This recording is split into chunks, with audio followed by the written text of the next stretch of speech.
자, 이번 시간은 이제 확인 설명 관련한 주제 보겠습니다. 확인 설명 한 3문제 내외 출제가 되고요. 역시 100%대를 맞춰야 되는 그런 파트 중에 하나가 됩니다. 해서 전체 그림 한번 생각하게 되면요. 중개계약이라고 하는 것이 하나의 축이 되게 될 것이고요. 그래서 매물을 가지고 있습니다. 이 기업공인중개사가 이 권리를 취득하고자 하는 중개 의뢰인이 오게 되면 중개 대상물에 대해서 확인 설명이라는 것을 하고요. 얘기가 잘 알아쳐먹게 되면은 그때 이제 계약이 중개가 완성이 될 테고, 그래서 계약서 작성하고요. 이런 순서로 가고 나중에 중개 보수의 문제로 넘어가게 될 것이다. 그래서 일단은 확인 설명서 파트는 거의 기계적으로 봐야 될 주제. 앞에 이제 문제 한두 개, 기본 확인사항, 세부 확인사항 얘기가 하나 나왔었는데요. 일단 그림부터 확인을 해 보겠습니다. 확인 설명 의무라고 해서 이런 것은 뭐 솔직히 큰 이슈가 되지 않아요. 그래서 개업 공인중개사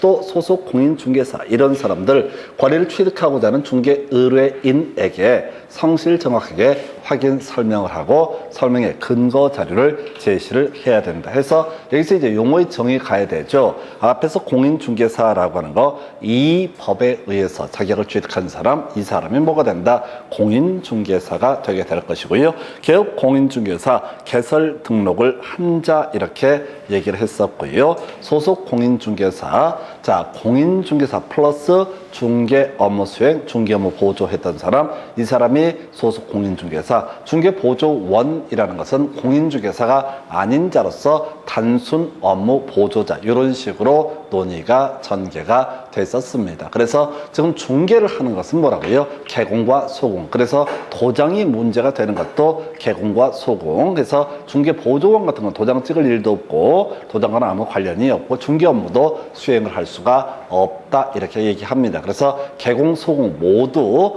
확인 설명해야 되고요. 그 다음에 권리를 취득하고자 하는 중개 의뢰인이 당연히 될 테고 중개 완성 전에 설명을 하게 된다.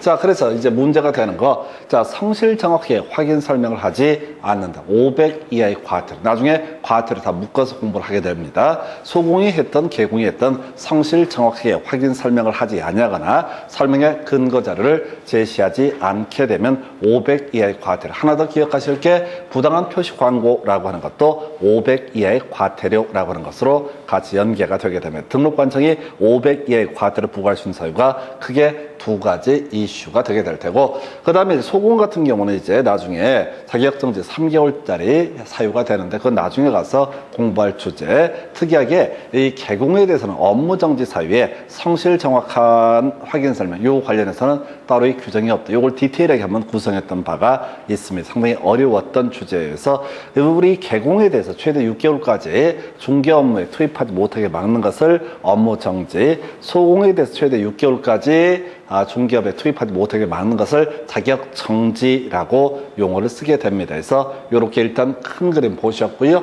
그 다음에 이제 주된 하이라이트, 기본 확인사항과 세부 확인사항을 비교하는 주제 해서 기본 확인사항이라는 항목 나중에 자 3개, 2개에서 총 8개 항목 나오고요. 실상벽환이라고 해서 세부 확인사항 4개가 나오게 됩니다. 크게 4개 카테고리 해서 기본 확인사항이라는 것은 개공이 직접 확인을 해서 설명하는 영역을 가리켜서 기본 확인사항이라고 부르게 됩니다. 해서 이에 대응해서 세부 확인사항이라고 하는 것은 임대 의뢰인 또는 매도 의뢰인으로부터 고지를 받거나 물어봐서 확인 설명하는 영역을 가리켜서 세부 확인사항이라고 정의를 하게 됩니다. 해서 개업 공인중개사가 공적 장부 해서 3가지 대상 물건의 표시, 권리관계, 공법상 이용, 거리규제 이런 것들은 공적 장부를 통해서 확인 설명할 영역이 될 테고, 입관비라고 해서 입지 조건, 관리비, 선호시설 이런 것들은 현장 답사를 통해서 확인 설명하는 영역이 되게 된다. 그리고 나서 돈 얘기 2개 나와요. 거래 예정 금액과 취득 시 부담할 조세 종료세 이런 것들이 총 3개 카테고리. 이게 기본 확인사항에 해당이 된다라고 할 것. 이에 대해서 세부 확인사항이라고 해서 일단 실상 벽환에서 실제 관리 관계, 내 외부 시설물의 상태라고 하는 거, 벽면 도배, 환경 조건 이런 것들이 세부 확인사항. 그래서 나중에 문제 구성하는 거 보면 이 환경 조건이 겁나 많이 나와. 왜? 제일 뒤에 숨어 있거든. 그래서 환경 조건은 일조, 소음, 진동이라고 하는 것으로 귀결이 되게 되는데 이거는 기업 공인중개사가 직접 그 집에 살아보지 않으면 알 수가 없거든요. 물어서 확인 설명할 사안이다. 그 다음에 벽면 도배도 우리가 뒤에서 설명드리겠지만은 이 중개 대상물에 대해서 기업 공인중개사 함부로 그 집에 들어갈 수가 없습니다. 그래서 이것도 세부 확인사항 물어봐야 돼. 내 외부 시설물의 상태에서 소난승이 중심축이 된다. 이것도 소방이라든가 승강기 이런 것들 직접 알아먹을 수가 없다. 물어봐야 된다. 그 외 실제 권리 관계는 고지 받은 사항을 확인 설명한 영역이다. 해서 일단 문제 구성할 때 제일 간단한 유형이 바로 세부 확인사항과 기본 확인사항을 비교하는 유형의 문제가 되게 된다. 그래서 세부 확인사항 간단하니까 네 가지 실상 벽환이라고 하는 거 일단 세팅해 주셔야 되고요. 자, 우리 앞에서 그런 거 있었죠. 중개계약을 체결할 때 그 중개계약의 내용 중에 하나가 바로 확인 설명에 협조해야 함을 명시하고 있다. 해서 우리 국토교통부령이 정하고 있는 일반 중개계약 또는 전속 중개계약의 서식을 보게 되면 매도 의뢰인, 임대 의뢰인은 이 개업 공인중개사의 확인 설명 관련해서 협조 의무가 있다라고 되어 있습니다. 그 얘기가 뭐냐면 바로 실상 벽환과 관련되어 있는 내용은 이게 개업 공인중개사가 알 수가 없는 영역이다 보니까 어떻다? 당연히 협조를 해야 된다라고 이렇게 얘기를 하죠. 그래서 기업 공인중개사가 매도 의뢰인, 임대 의뢰인으로부터 고지 받은 사항, 이게 이제 실질적으로 실제 권리 관계가 주로 이슈가 되고요. 나머지 자료를 요구해서 확인한 사항을 기록하는 것을 세부 확인 사항이라고 부른다. 해서 상벽환 이 정도가 될 거예요. 한편 이때 별것도 아닌데 두 번 답을 뽑았던 주제, 기업 공인중개사 입장에서 이 매도 의뢰인, 임대 의뢰인이 그 자료 요구에 불응하게 되면 이 내용을 확인 설명서에 기재를 하고 그리고 추가적으로 그 사실을 매수 의뢰인, 임차 의뢰인 등에게 설명하고 기록도 해야 된다. 그래서 여기서 굳이 키워드는 뭐야? 기재도 해야 된다라는 것을 출제 쟁점으로 삼게 됩니다. 이게 이제 지금 7년 동안 두 번 답을 뽑았으니까 중요 쟁점이 될 수가 있겠다. 해서 이제 본론 들어가겠습니다. 우리 중개 대상물이라고 하는 것은 앞에서 공부할 때 토지, 건물, 그 밖에 정착물 이런 식으로 논의가 됐었는데 확인 설명서의 서식이라고 하는 것은 이런 식입니다. 토지인 중개 대상물과 주거용 건축물, 비주거용 건축물, 그리고 그 다음에 임목, 공장재단, 광업재단 세트로. 근데 시험 문제 구성에서는 임목이나 공장재단, 광업재단 얘기는 16년 동안 지금 한 개가 두 개밖에 구성이 안 되기 때문에 따져 물을 실익은 없고요. 그냥 항상 토지, 주거용 건축물, 비주거용 건축물 이렇게 세트 3개 가지고 비교하는 식으로 출제가 이루어지게 됩니다. 해서 이제 가서 보도록 하겠습니다. 지금 주거용 건축물에 있어서 확인 설명서. 제일 먼저 기본 확인사항 보기 앞서서 세부 확인사항 먼저 정리를 하고 가도록 하겠습니다. 그래서 세부 확인사항, 실제 권리관계, 내 외부 시설물의 상태, 벽면 도배, 환경 조건이라고 해서 실상 벽환이라고 하는 것이 하나의 세트가 되게 된다. 실제 권리관계 따져 물을 필요가 없어요. 등기되지 않은 권리라고 하는 것은 어디다? 실상 벽환 중에서 실제 권리관계에 해당이 된다. 우리가 대표적인 게 임차권 같은 권리가 되는 거죠. 우리가 전세권, 지상권 이런 것들은 등기되기 때문에, 등기가 있어야 성립하기 때문에 기본 확인사항에서 확인 설명할 사안이 되겠지만 임차권은 등기가 되지 아니한 경우도 존재할 수 있다. 그런 게 있으면 바로 실제 권리관계 영역에서 확인 설명해라. 주임법상 임차인 지위 이런 것이 있으면 대항력을 갖추고 있다, 우선 변제권을 갖추고 있다. 그러면 그런 것들도 확인 설명을 해야 되는 영역이 소위 실제 권리관계에 관한 영역. 큰 이슈는 되지 않습니다. 그냥 통째로 실제 권리관계 이런 식으로 깔아버리기 때문에 쉽게 던져주는 지문이고요. 내외부 시설물의 상태라고 해서 먼저 소난승에서 소방이라고 하는 것과 난방 방식, 승강기 등이 주요 이슈. 그래서 기억을 하셔야 돼. 일단 기업 공인중개사가 그 중개 대상물 어떤 주택이 임대차 목적물로 나왔다 했을 때 개공이 그 주택을 들어갈 권리라고 하는 것은 존재하지 않는다. 해서 가끔씩은 세입자가 협조를 안 하게 되면 그 중개 대상물을 볼 수가 없는 상태도 가끔씩은 있습니다. 그렇다 치고 여기서 나중에 문제가 되는 게 단독 경보용 감지기라고 하는 것이 이슈. 따로 이 주거용 건축물할 때 강조를 드려서 설명을 드릴 텐데, 미리 간단하게 가게 되면 아파트 같은 경우는요, 이미 소화전, 비상벨 다 세팅이 되어 있습니다. 일반 상가구 아파트는 소방에 관한 규제가 똑같이 적용이 돼요. 그런데 아파트를 제외한 나머지 주택에 대해서는요, 소화전 이런 것들을 설치할 의무는 없었습니다. 물론 요즘에는 그런 것들을 이제 알아서 잘 설치하게 되는데, 최근에 제천에서 화재가 한번 발생하고 나서 법이 바뀌었어요. 소방관계법이 바뀌어가지고 일반 주택에 있어서도 이제 소화전까지는 아닌데, 소화전은 수돗물 끓여다 불 끄는 거 그런 걸 소화전이라 부르게 됩니다. 근데 그렇게 거창하지는 않더라도 단독 경보용 감지기라고 하는 것을 의무적으로 설치를 강제를 합니다. 그럼 이제 아파트를 제외한 주택을 중개할 때 골치 아프는 게 생겨요. 옛날 주택은 단독 경보용 감지기가 없는 경우가 있을 테고, 새로 만들어진 주택은 뭐가 있다? 단독 경보용 감지기가 있는 경우가 있다. 그래서 세부 확인상 영역에서 이 부분을 개업 공인중개사가 이 물건의 임차인 의뢰인 또는 매수 의뢰인에게 확인 설명을 해야 된다. 그래서 나중에 중요 포인트가 단독 경보용 감지기라는 이슈. 그 다음에 난방 방식 큰 쟁점 안 되겠고요. 승강기. 요즘에 계속 이슈가 되죠. 그제도 뭐 이제 신문 보도 보다 보면 하여튼 시국이 어렵다 보니까 쿠팡이라는 회사에서 그게 이제 뭐 터지고 나서 확진자가 몇 명 발생하고 나서 그렇다고 그러네요. 실제 그런지 어떤지 모르겠어. 기자들이 하도 입 벌리면 다 거짓말을 하니까 어디까지 믿어야 될지는 모르겠는데, 그럴싸한 얘기가 뭐냐면은 쿠팡이라는 그 상표명을 옷에 붙이고 가면은 거기 살고 있는 아파트 거주민들이 겁나 불편해한다, 피한다, 뭐 이런 식의 기사들이 나오게 됩니다. 근데 내가 보기에는 그거 개구라 같아. 해서 불편해 할 만한 일이 분명히 있을 텐데, 그걸 와갖고 어떤 새끼가 저 쿠팡맨인데요, 죄송한데 조선일보시죠? 내가 엘리베이터를 탔는데 어떤 할머니가 왜 택배하는 사람이 엘리베이터를 타냐고 짜증을 내더라 라고 A씨 이렇게 나오거든요. 나는 보기에는 A씨는 없을 것 같아. 소설 같아. 아니, 그런 일이 없다는 얘기가 아니라, 그런 일이 있다고 추접스럽게 조선일보에 전화해갖고 기사 좀 내주세요. 너무 힘들어요, 사는 게. 그럴 인간이 몇이나 될까? 제 생각이 그렇다고요. 근데 그 기사 보면 개쓰레기들이 많아요. 하도 많아. 특히 법학 관련해서는 거의 뭐 말도 안 되는 그 법이랑, 제가 전에 공법할 때 말씀드렸잖아요. 이행강제금이라는 제도가 우리 건축법, 농지법, 그 다음에 또 뭐가 있지? 부동산 거래 신고 등에 관한 문제들 세 군데 이행강제금 제도가 있거든요. 근데 이 미친놈들은, 기자들은 항상 강제 이행금이라 써. 누가 강제 이행금이란 말을 한번 싹 쓰는 거야.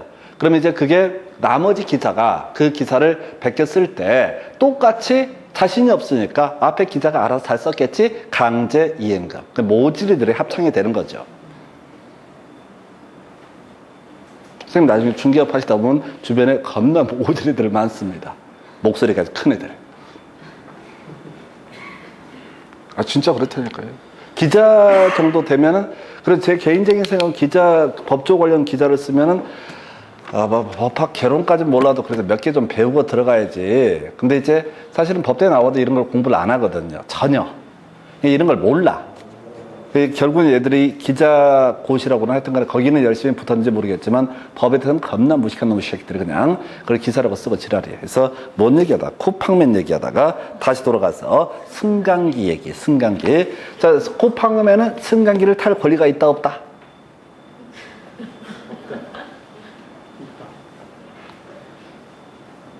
쿠팡맨이 승강기를 탈 권리가 있다고요?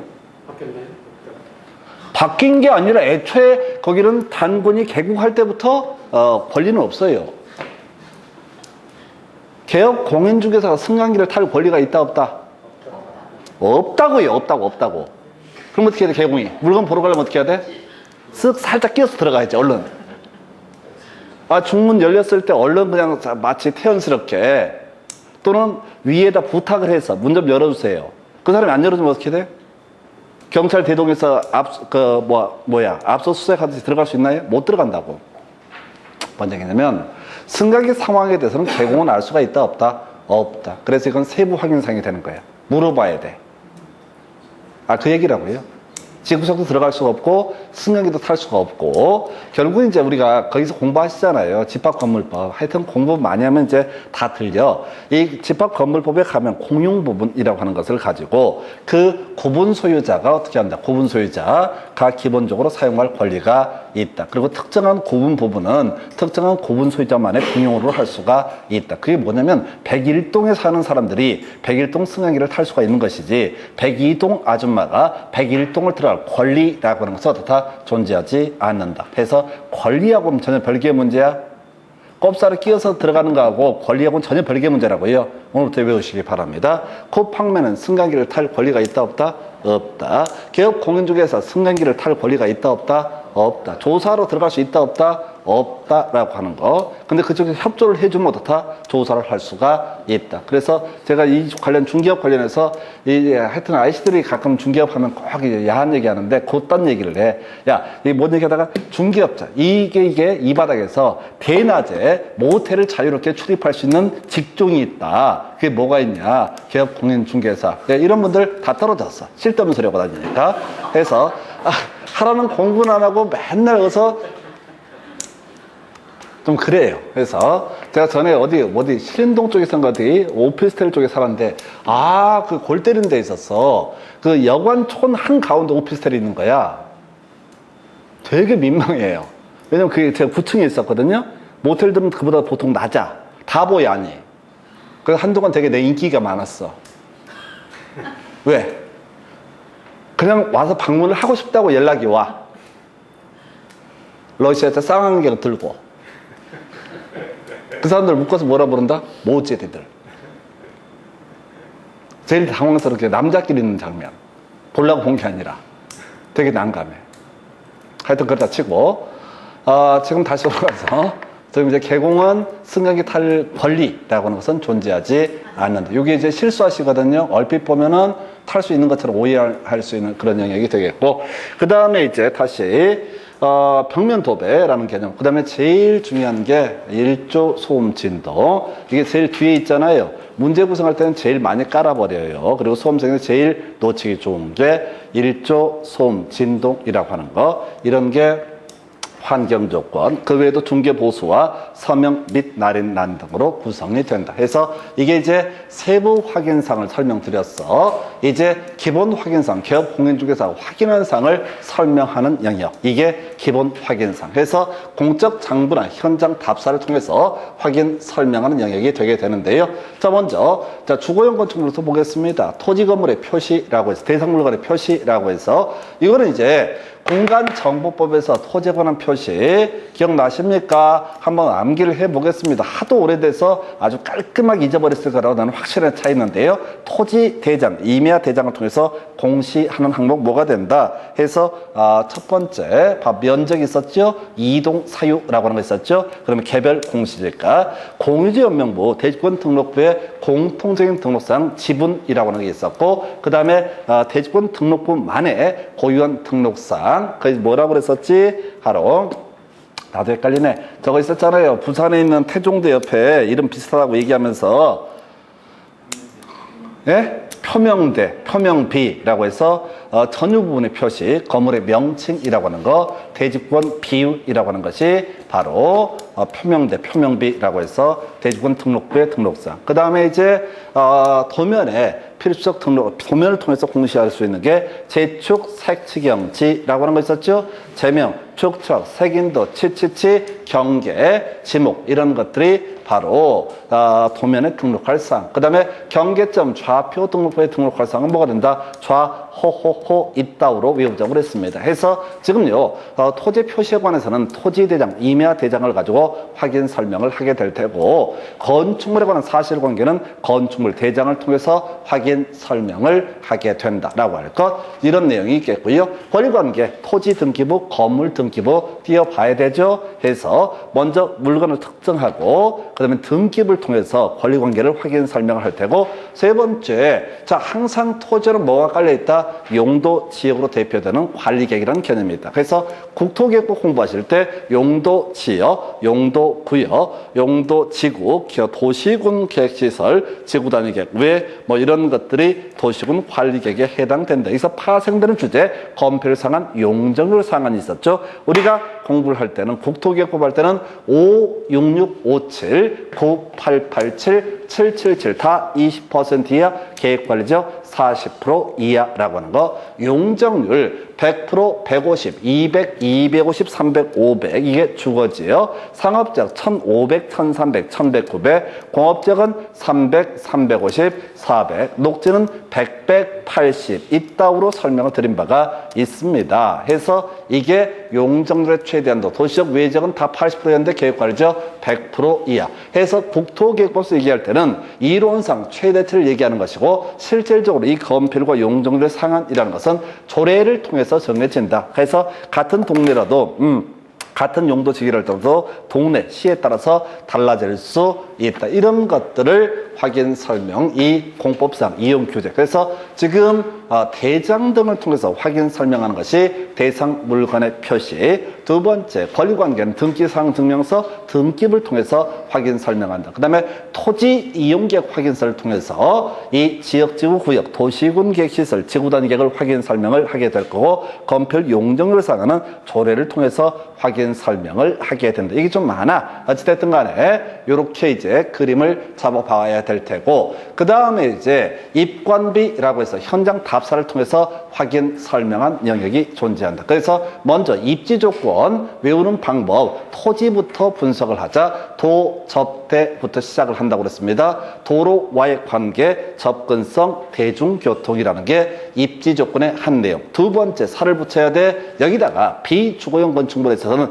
주차장이 필요하니까 주차장에 관한 사항도 확인, 설명할 항목이 되게 된다. 세 번째, 주거용 건축물은 여기다가 추가적으로 교육시설, 판매 및 의료시설, 학교가 몇 미터 안에 있는지 이런 것들도 설명을 해야 되고, 백화점, 병의원 어디에 있는지 이런 것들도 확인, 설명을 해야 된다. 해서 자, 입지 조건 항상 비교하는 게 이슈가 될 텐데 그다지 어렵지 않아요. 출발점은 도, 접대, 토지에 있어서는 도, 접대라고 하는 것이 바로 입지 조건에 해당된다. 두 번째, 비주거용 건축물은 여기다 주차장 필요하니까 주차장의 존재 여부 등등등에 대해서 확인, 설명을 하게 된다. 주거용 건축물에 있어서는 추가적으로 학교, 병원 이런 것들, 백화점 필요하니까 교육시설, 판매 및 의료시설 등에 대해서도 다 확인, 설명을 하게 된다. 뭐 양 많아 보이는데 그렇게 어렵진 않습니다. 도접대만 세팅을 잡게 되면 조금씩 살을 붙여가는 방식으로 입지 조건이라는 개념이 있겠고요.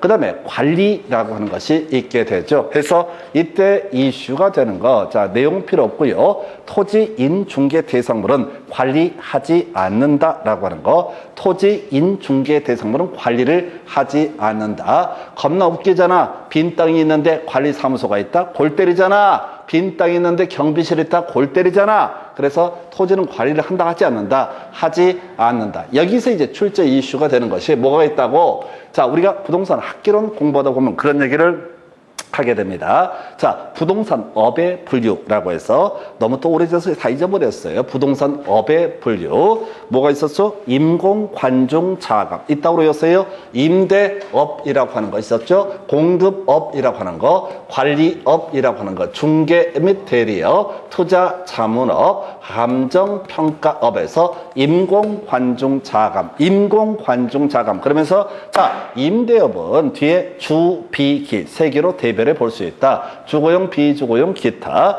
이때 기타는 토지와 관련한 부분을 의미한다. 공급업도 주, 비, 기로 대별해 볼 수가 있다. 그러면서 했던 소리가 뭐가 있라고요? 이때 관리와 관련해서는 주, 비로 끝나게 된다. 왜? 토지는 관리를 하지 않기 때문에 라고 해서 주거용 건물의 관리업, 비주거용 건물의 관리업 이딴 식으로 분류한다. 그 외에 자, 임공, 관중, 자금, 중개 및 대리업, 투자 자문업, 감정, 평가업 등으로 대별해 볼 수가 있다. 그러면서 이제 이 파트에서 출제 포인트 두 가지라고 그랬어요. 하나가 바로 자, 기타 부동산의 관리업이라는 것은 존재하지 않는다. 이 얘기하고 그 다음에 금융업 이런 것도 존재하지 않는다. 이게 이제 학개론에서 다뤄졌던 주제. 그래서 토지라고 하는 것은 관리를 한다, 안 한다? 관리를 하지 않는다 해서 입관, 입관, 관에 대해서 설명을 드렸습니다. 비선호시설이라고 하는 거. 빛 속에선 비가 보이지 않아. 비는 맞을 뿐이지. 그래서 비주거용 건축물에는 비선호시설에 관한 항목이 존재하지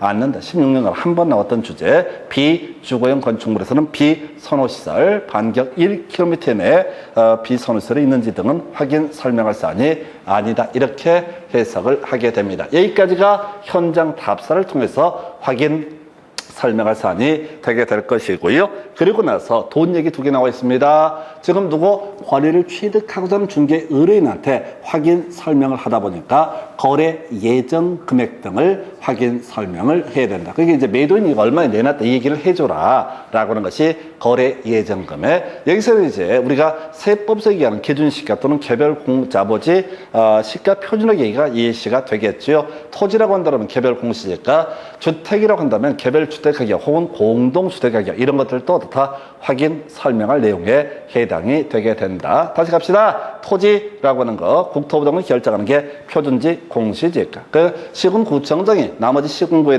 대해서 가격 결정하면 그걸 개별 공시지가. 자, 단독주택 중에서 표준주택 가격이라는 것을 국토부 등은 결정하게 되면 시군구청장이 뭘 한다고 했어요? 개별 주택 가격을 결정 공시한다. 공동주택 가격은 다이렉트로 국토부 등원이 전국에 대해서 일괄적으로 공시를 하게 된다. 그래서 개별 개 들어가 있으면 시군구청장, 개 없으면 국토부 장관 이런 식으로 체계를 잡아달라고 그랬었고요. 하여튼 이런 내용들 같이 관련될 테고, 그 다음에 취득시 부담할 조세 종료세율, 취득세라고 하는 게 가장 중심이죠. 취득세 부가세로서 지방교육세라고 하는 거, 취득세 부가세로서 국세인 농어촌 특별세가 있다. 요건 저기서 공부하는 거죠. 세법 총론, 조세 총론 공부할 때. 자, 바로 보유 단계에서 부과하는 세금, 그리고 양도 단계에서 부과하는 세금, 취득 단계에서 부과하는 세금에서 취득 단계에 부과하는 세금이 취득세, 이것의 부가세인 지방교육세, 농어촌 특별세, 등록면에서 빠져있죠. 기본적으로 취득을 원인으로 하는 등기 등록에 대해서는 다 등록면허세 비과세가 되게 된다. 기억나시죠? 근데 예외적으로 자 등록면허세가 과세가 되는 게 두 개가 있었어요. 자, 제척기간 7년 도과해서 더 이상 취득세를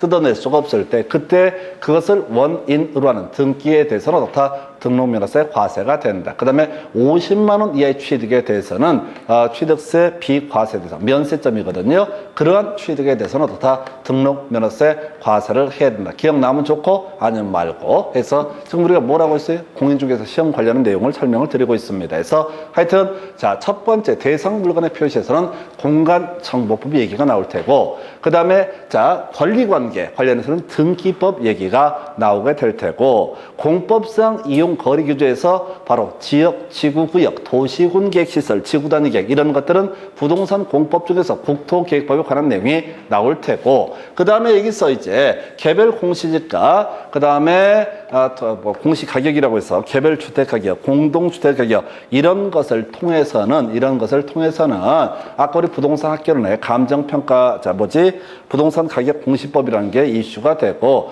마지막 취득시 부담할 조세 종료세율이라고 하는 것은 지방세 기본법 이런 것들을 적용을 하게 된다. 이렇게 해서 이 하나에요 정말 많은 내용이 다 녹아져 있습니다. 그래서 이게 이 확인 설명서가 좀 숙달될 정도 되면은 사실은 부동산에 대한 웬만큼은 다 아시는 걸로 보실 수가 있어요. 그럼 여러분들 어떻게 할 것이냐? 되는 대로 따라와 보시는 거죠. 그래서 어느 순간에 외우고 있는 스스로가 겁나 대견한 느낌보다는 너무나 당연한 느낌을 받게 될 때 그때 더 짜증나. 차라리 뭔가 배울 때는 짜증이 나. 근데 나중에 이 얘기를 똑같은 얘기를 또 미친놈처럼 중얼중얼 또 어쩔 수 갈 데도 없고 이제 중개사 시험 딱 시작하게 되면 친구 관계가 다 정리가 됩니다.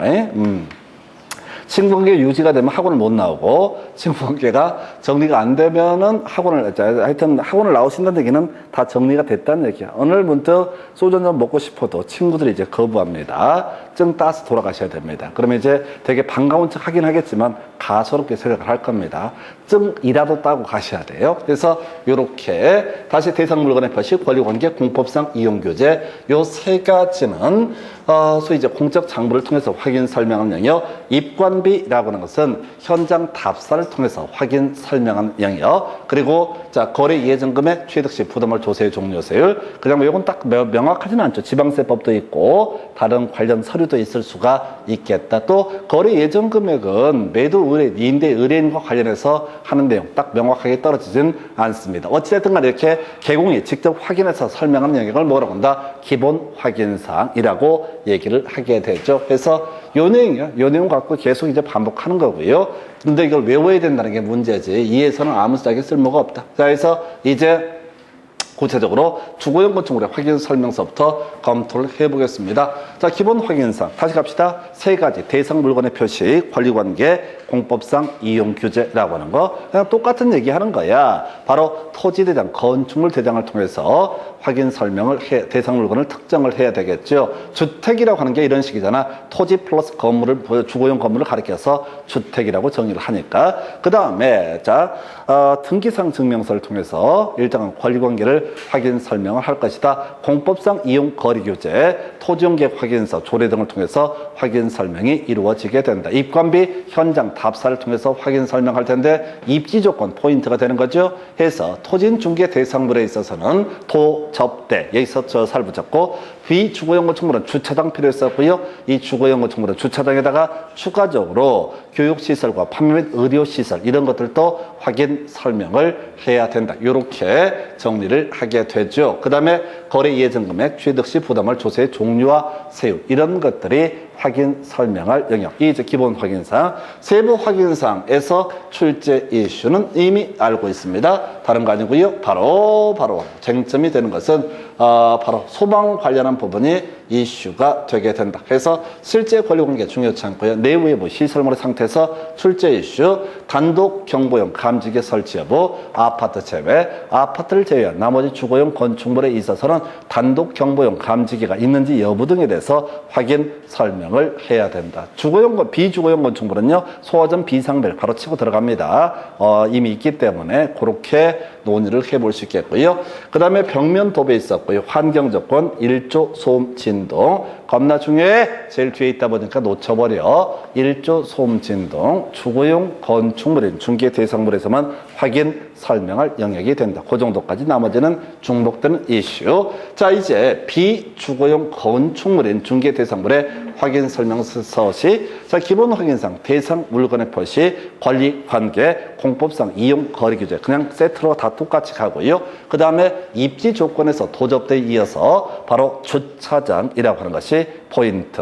그 다음에 입관 관리 당연히 들어갈 테고요. 비선호시설 요거 포함되지 않는다라고 하는, 비선호시설은 어떻다 포함되지 않는다라는 것이 이슈가 되게 될 것이고요. 그 외 거래 예정 금액, 취득 시 부담할 조세 종료세율 이런 것이 비주거용 건축물의 기본 확인사항에 해당이 되게 된다. 이렇게 설명을 드렸습니다. 이제 남아있는 것이 토지인 중개 대상물과 비주거용 건축물의 세부 확인사항, 실상 벽화 살 붙여야겠네요. 그래서 자, 먼저 내 외부 시설물 상태에서 소화전 비상벨 얘가 한때 유행했었는데 지금은 아까 단독 경보용 감지기 그걸로 밀리고 있고요. 거의 안 나오고 있고요. 그 다음에 벽면 도배 관련해서 상가 같은 경우는 도배에 대해서는 확인 설명을 하지 않는다라고 할 것. 그리고 나서 일조, 소음, 진동 아예 환경 조건은 비주거용 건축물에서는 확인 설명할 영역이 아니다라고 이렇게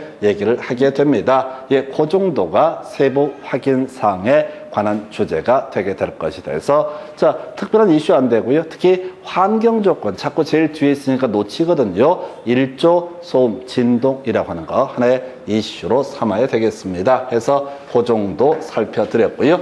그 다음에 이제 검토하게 될 게 토진 중개 대상물의 확인 설명서. 대상 물건의 표시에서는 이제 건물 얘기는 빠질 겁니다. 그래서 토지 대장, 임야 대장을 통해서 확인 설명이 이루어질 것이다. 토지 등기부를 통해서 확인 설명. 그 다음에 공법상 이용 규제, 거리 규제는 똑같이 가는 거죠. 그 다음에 입관비에서 입지 조건에서 세 가지 바로 도, 접대. 더 이상은 들어가지 않습니다. 도, 접대라고 하는 거. 관리 포함되지 않는다. 아까 설명드렸습니다. 관리라고 하는 토지는 관리를 하지 않는다. 비선호시설은 포함이 되게 된다. 그 다음에 거래 예정 금액 등이라든가 혹은 자 취득 시 부담월, 조세의 종류와 세율 이런 것들이 확인 설명할 기본 확인사항의 내용. 그 다음에 실상비약환으로 불렸던 세부 확인사항, 토지에 있어서는요 내 외부 시설물 상태, 벽면 도배, 환경 조건 다 필요 없습니다. 자 필요 없고 뭐만 실제 권리관계만 확인 설명할 사안이다 라고 할 거. 자, 땅을 거래하면서 일조 소음 진동 이거 얘기하면 골 때리잖아. 여기는 이제 햇볕이 잘 들어요. 좀 웃기잖아 해서 이런 것들은 드는지 안 드는지 어떻게 알아. 산속에 있는 땅인데 이렇게 생각을 하셔야 돼서 이런 큰 이슈가 되지 않는다. 이렇게 보게 됩니다. 예, 이 정도가 확인 설명서의 양식, 작성 방법까지 한번 간단하게 볼까요? 어렵지 않아요. 조금 이제 난이도가 있을 수 있는데, 자, 대상 물건의 표시와 권리 관계. 대상 물건의 표시는 대장이라고 그랬어요. 토지 대장, 건축물 대장 등을 통해서 확인 설명을 하게 된다. 그 다음에 권리 관계는 뭘 통해서? 바로 등기상 증명서를 통해서 확인 설명한다. 근데 이제 두 개가 충돌되는 경우 있죠. 자, 토지에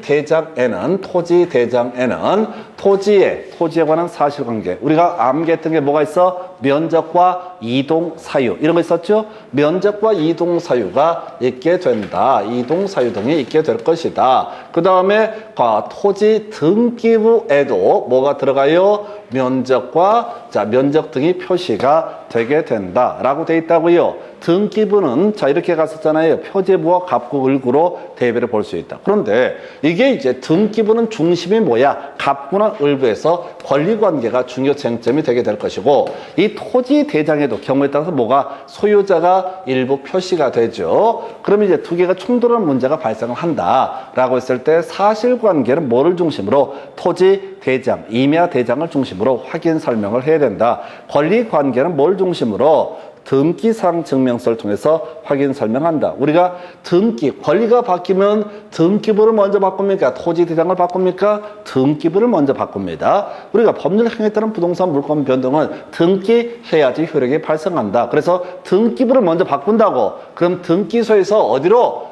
토지 대장 소관청으로 연락을 한다고. 야야야야, 그 토지의 소유자 이름 바뀌었다. 니들 고쳐줘라 라고 하는 거. 한편 토지에 관한 사실관계는 뭘 중심으로? 토지 대장 지적소관청에서 결정을 하고, 일괄적으로 뭘 한다고요? 등기소에 촉탁을 하게 된다. 그럼 등기소에서 사실관계에 맞춰서 새롭게 등기부 표제부를 바꾸게 될 것이다. 이런 걸 우리가 뭐 변경 등기니 뭐 이런 식으로 얘기를 하죠. 그래서 부동산 표시 변경 등기 또는 이제 등기 명의인 표시의 변경 등기 이런 거 있었잖아요. 그래서 다시 사실관계는 뭘 중심으로? 대장을 중심으로 검토해야 되고, 권리관계는 뭘 중심으로? 자, 등기부를 중심으로 확인 설명이 이루어져야 된다. 왜? 지금 매매가 이루어지고 이런 와중에 갑자기 소유자가 바뀌었거나 또는 매매가 이루어지고 하는 게 합의를 하거나 해서 토지 면적이 바뀌거나 이런 사례가 있다라면 이때는 사실관계는 대장을 중심으로 확인 설명, 권리관계는 뭐를? 등기부를 중심으로 확인 설명을 해야 된다. 이렇게 얘기를 합니다. 그래서 이 얘기, 뭐 건축물도 마찬가지입니다. 그래서 우리 공간정보법에서 기억하실 거, 자, 토지 신규 등록에 있어서는 자, 지적소관청이 등기를 촉탁하는 게 아니고 나머지 토지 이동이 있을 때 등기소에서 지적소관청이 등기소에 등기를 촉탁하게 된다. 신규 등록에 있어서는 토지 소유자 이 사람이 직접 소유권 보존 등기를 신청해야 된다. 이런 게 이제 공간정보법에서 공부했던 내용들 기억하면 좋고 아니면 말고 해서, 자, 간단하게 이 문장들 한번 가볼까요? 대상 물건의 표시는 토지 대장, 건축물 대장 등 대장을 통해서 적고 확인 설명을 해야 된다. 자, 한편 대장과 등기상 증명서의 불일치 시 이때 표시에 관한 부분은 대장을 우선적으로 중심으로 확인 설명을 해야 된다. 한편 권리관계예요. 자, 등기상 증명서를 통해서 확인 설명을 하게 되는데, 자, 권리관계에 관해서 등기상 증명서의 내용과 지적공부 토지 대장의 내용이 다르다. 토지 대장, 건축물 대장의 내용이 다르다라고 하면은 이때는 등기부를 중심으로 확인 설명을 하게 된다. 그 다음에 공법상 이용 규제 뭐가 있었어? 지역, 지구, 구역, 도시군 계획시설, 지구단위 계획 이런 것들이 국토기획법에서 공부했던 공법상 이용 규제입니다. 토지 이용계획 확인서라는 걸 떼보게 되면 지역, 지구, 구역 등이 나오게 됩니다. 이런 내용들을 가지고 어떻다? 확인 설명을 하게 된다. 그 다음 건폐율 용적률을 상하는 조례를 통해서 확인 설명한다. 이런 걸 통해서 이 대상 물건의 표시, 권리관계, 그 다음에 지금 공법상 이용 거래규제 이런 것들은 기본 구조 자체가 뭐라고요? 자, 공적 장부를 통해서 개공이 확인한 사항을 설명한다. 그래서 이걸 우리가 기본 확인 사항이라고 부르게 된다. 그 다음에 이제 검토 드리게 될 것이 자, 기본 확인 사항 중에서 입관비 뭐 따져 물을 필요도 없죠. 현장 답사를 통해서 확인 설명한다. 그리고 자, 거래 예정 금액이라고 하는 것을 보게 되고 취득 시 부담월 조세 종료 세율을 확인해 봐야 되는데 자, 매매에 있어서 중개가 완성되기 전에 거래 예정 금액이라고 하는 것을 적게 되고요. 자, 그 다음에 공시지가 이런 것들도 적도록 한다. 크게 팔 거 없어. 나중에 문제 보면서 살 하나씩 붙이면 돼. 어렵게 나오는 부분들. 그리고 임대차의 경우 개별 공시지가 이런 것들은 굳이 적을 필요가 없다. 우리가 전속 중개 계약을 체결했을 때 임대차의 경우 개별 공시지가 이런 것도 다 공개할 필요가 없다. 공개하지 않아도 된다라고 했던 그 주제와 같이 연계가 되게 되는 거죠. 그 다음에 중개보수, 부가가세 별도 부과 나중에요. 자, 부동산 거래 신고 등에 관한 법률 할 때 따로 나옵니다. 부가가치세 포함하는 게 총부라고 나와. 총 실제 거래 가격 뜨게 되면 부가가치세 포함. 그 얘기는 뭐냐면 나머지는 다 부가가치세 제외라고 하는 거. 단순히 가야 돼. 총 실제 거래 가격, 부동산 거래 신고 등에 관한 법률에서 그때 나오는 게 부가가치세 포함. 나머지는 무조건 부가가치세 제외라고 할 것. 그 밖에 취득 시 부담월 조세 종료세율 매매였을 때만 이런 것들을 적도록 한다. 임대차는 취득하는 게 아니잖아요. 그래서 적을 필요가 없다라고 할 것. 이 정도가 기본 확인사항. 세부 확인사항 뭐 더 간단하죠. 앞에서 실상 벽환이라고 해서 실제 권리 공개는 고지연사항을 그 다음에 기타 나머지 내외부 시설물 상태, 벽면 도배, 환경 조건 이런 것들은 바로 자료 요구를 통해서 확인하는 사항을 적도록 한다라고 되어 있습니다. 그래서 요거. 그래서 아까 자료 요구에 중개 매도 의뢰인이 불응하게 되면 그 내용을 확인 설명하고 확인 설명서에도 그 내용을 기재를 해야 된다. 그런 내용들이 앞에서 포인트가 됐던 것이지요. 중개 보수 거래 예정 금액을 기준으로 적도록 하고 부가가세 제외라고 되어 있습니다.